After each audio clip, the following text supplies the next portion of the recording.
ఈరోజు ఏమంటారా మధ్యాహ్నము? మధ్యాహ్నం లేదా మునక్కాయలు ఉన్నాయి కదా, నాకు మునక్కాయలు అంటే ఇష్టము. వంకాయ, మునక్కాయ, టమోటా, ఆనియన్ అన్ని వేసి తిరువాత వేసి ఒక చెక్క ఒక లవంగా ఒక్కటి వేసినాను. మసాలా వేయండి నేను ఎక్కువ. ఓకేనా? ఓకే. ఒక చెక్క ఒక లవంగా దంచేసినాను. వంకాయలు ఎంత బాగుంటాయి చూడు.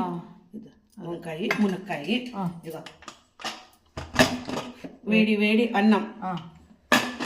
ఇగో ఐస్ తెచ్చుకోండి మొన్న కుండ పెరుగు పిల్లలకి ఇద్దరికి కుండలో తోడేసినాను. అదా కుండ పెరుగు. ఇగో చల్లని మజ్జిగ. నిన్నది మామిడికాయ పులుసు ఉండే కదా, ఎట్లా పెట్టానంటే ఒక కుక్కర్లో పెడితే అడుగంటుతుంది కదా. ఇప్పుడు ఏమన్నా మనం కూరలు వేడి చేసుకోవాలంటే ఇట్లా స్టీల్ డబ్బాకి వేసి ఇది కుక్కర్లో పెట్టేది. డబ్బాకి చూడ ఒక విజిల్ వచ్చింది అనుకో, అడుగు అంటదు, మాడిపోదు. వాళ్ళ ఇష్టం. నేనేమో ఇది ఈ కూర ఒకటి అట్లా పెట్టుకున్నాను. ఎక్కువ వేడి చేసుకుని కూడా తిందారంట, ఫ్రిడ్జ్ లో పెట్టరాదు. చాలా ఉంది, పారే బుద్ధి కాలేదు. నిన్న ఫంక్షన్ వెంటనే మేము బజార్కి కూర అందుకు చాలా మిగిలిపోయింది. ఓకేనా?